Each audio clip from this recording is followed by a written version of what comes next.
2024년 9월 19일 목요일 경제뉴스 매일 브리핑을 시작하겠습니다. 연준은 이틀간 연 FOMC 정례회의에서 기준금리를 4.75에서 5.00%로 0.50%포인트 인하한다는 결정을 내렸다고 18일 밝혔다. 이에 따라 22년 만에 가장 높은 5.25에서 5.50%로 유지되던 고금리 시대가 막을 내렸다. 이번 연준의 금리 인하는 시장에 대부분 선반영됐지만 최소한 내년까지 금리 인하가 이어질 것으로 예상되면서 각국 중앙은행과 기관 및 개인의 투자 전략도 빠르게 수정될 전망이다. 연준은 연말 금리 중간값 4.4%로 예상, 추가 인하를 시사했다. 이날 FOMC를 앞두고 전문가들은 베이비컷을 예상했지만 시장은 50bp 인하를 희망했다. 연준이 이 같은 기대에 부응한 것이다. 다음 뉴스. 세계 최대 자산운용사 블랙록이 인공지능 선두주자인 마이크로소프트와 함께 천문학적 규모인 300억 달러 이상의 펀드를 조성해 데이터센터, 발전소 등 AI 인프라 시설에 투자한다. 펀드 조성 후 채권 발행 등을 통한 외부 자금까지 조달할 경우 투자 잠재력은 최대 1000억 달러에 달할 것으로 관련 업계에선 보고 있다. 블랙록과 MS는 이미 미국 의원 및 규제당국과 인프라 투자에 대해 논의했다. 미 정부는 최근 오픈 AI, 엔비디아, MS 등 주요 AI 기업과 함께 AI 데이터 센터 태스크포스를 출범했는데 미국 정부가 전체 그림을 그리면서 민간들의 참여를 이끌어내는 모습이다. 시장에서는 AI 과잉 투자에 대한 우려가 점차 커지고 있지만 두 회사는 여전히 AI를 핵심 성장 동력으로 보고 강한 베팅에 나선 것이다. 다음 뉴스. 현지 시간 17일 레바논 전역에서 무장단체 헤즈볼라가 사용하는 무선 호출기 수백 대가 동시에 폭발해 수천 명이 죽거나 다치면서 나라 전체가 충격에 빠졌다. 폭발로 최소 9명이 숨지고 2,750명이 다쳤다고 레바논 보건부가 발표했다. 헤즈볼라는 지난 2월 이스라엘의 위치 추적과 표적 공격이 우려된다며 휴대전화 사용을 자제하도록 했다. 이로 인해 많은 대원이 호출기, 유선전화 등을 찾게 됐다. 이와 관련해 미국 일간 뉴욕타임스는 미국과 서방국 당국자들을 인용해 폭발한 헤즈볼라의 무선 호출기가 대만 골드 아폴로의 주문에 납품받은 것으로 이스라엘이 해당 기기에 소량의 폭발물과 원격 기폭 장치, 폭발 직전 수초간 신호음을 내는 프로그램을 심었다고 전했다. 사건이 발생하자 헤즈볼라는 즉각 이스라엘을 배후로 지목하고 보복을 경고했다. 이스라엘은 이번 사건에 대한 논평을 거부했다고 영국 일간 파이낸셜 타임스는 전했다. 다음 뉴스. 18일 업계에 따르면 공정위는 최근 60개 치킨의 운영사 장스푸드의 가맹사업법 위반 행위에 대한 제재 의견을 담은 심사보고서를 발송했다. 60개 치킨 가맹본부인 장스치킨은 지난 2020년 6월부터 최근까지 가맹점주와 계약을 체결하면서 나무젓가락과 비닐 쇼핑백 등 물품을 필수 품목으로 정하고 본부에서 구입하도록 한 것으로 조사됐다. 공정위는 장스푸드가 필수 품목 지정을 통해 부당한 이득을 챙겼다고 판단해 제재에 착수한 것으로 전해졌다.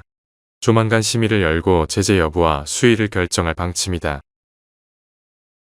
다음 뉴스. 18일 중국 상무부에 따르면 로베르트 하베크 독일 부총리 겸 경제기후보호부 장관은 전날 베를린을 방문한 왕원타오 중국 상무부장에게 독일은 자유무역을 지지하고 중국 자동차 부품 기업의 유럽 투자를 환영한다며 중국 전기차에 대한 추가 관세에 찬성하지 않는다고 말했다. 자국 자동차 업체들이 중국에 대거 진출한 독일은 그간 이후에 중국산 전기차 관세 인상에 부정적 입장을 피력해왔다. 이유는 지난달 19일 중국산 전기차에 대한 관세율을 향후 5년 동안 현행 10%에서 27.0에서 46.3%로 높이는 확정 상계관세 초안을 발표했다. 일각에선 EU 회원국들이 현지 시간 25일 상계관세 확정 시행 여부를 투표할 것이라는 전망이 나온다. 당초 무난하게 찬성 요건이 충족될 것이라는 예상이 나온 바 있으나 현재는 투표 전망이 엇갈리는 상황이다. 중국은 EU 회원국들을 개별 접촉하며 우군을 확보하는 데 힘쓰고 있다. 다음 뉴스. 현지 시간 17일 경제매체 마켓워치에 따르면 뉴욕 상품거래소에서 12월 물금 선물 가격은 13일 종가 기준 온스당 2610.70달러로 사상 최고가를 새로 썼고 16일 장중 2617.40달러로 고점을 높였다.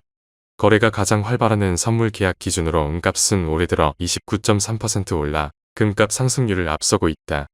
캐피털 이코노믹스의 하마드 후사인 이코노미스트는 올해 모든 관심이 금에 가 있지만 은의 수익률이 더 나았다면서 미 국채 금리 하락과 약달러 등 금값 강세 요인 일부는 최근 몇 달간 은값도 지지하고 있다고 평가했다. 다만 그는 향후 중국의 성장 정체 등에 따른 산업용 수요 둔화로 은값 상승이 제한될 수 있다면서 금값이 내년 말까지 10% 상승할 것으로 보지만 은값은 이에 미치지 못할 것으로 예상했다. 다음 뉴스. 블룸버그 통신 등 외신에 따르면 지난 현지 시간 9월 9일 미 하원은 찬성 306표, 반대 81표로 생물보안법을 통과시켰다. 블룸버그 통신은 중국 바이오 기업을 정조준한 생물보안법이 상원에서도 강력한 지지를 받고 있어 법으로 제정될 가능성이 70% 이상이라고 전망했다. 생물보안법안은 미국 정부가 우려하는 생명공학 기업 및 이들과 거래하는 기업과 계약을 맺거나 보조금을 제공하는 것을 금지하는 내용을 담았다. 시장에서는 미국이 중국 의존도를 줄이는 과정에서 국내 기업이 그 공백을 채울 수 있을 것으로 본다. 바이오 시밀러 비중이 높은 국내 헬스케어 업종 수혜가 기대된다. 제약 바이오는 금리 인하 국면에서 수혜 기대감을 높이는 업종으로도 지목된다. 실적 호조도 주가의 호재다. 삼성 바이오로직스, 휴젤, 클래시스 등은 올 2분기 매출과 영업이익이 모두 분기 최대 실적을 달성했다. 다음 뉴스.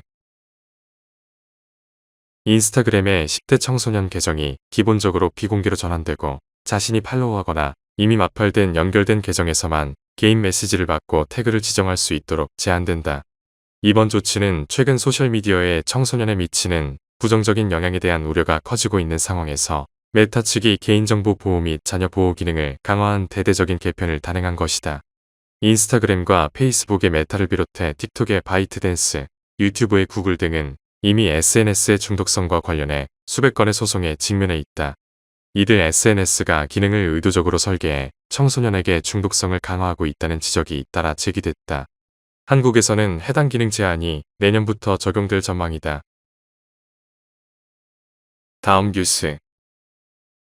하나은행이 고시한 9월 13일 오후 11시 50분 원달러 환율은 1332원입니다. 시청해주셔서 감사합니다. 더 좋은 영상을 위해 구독, 좋아요 부탁드립니다.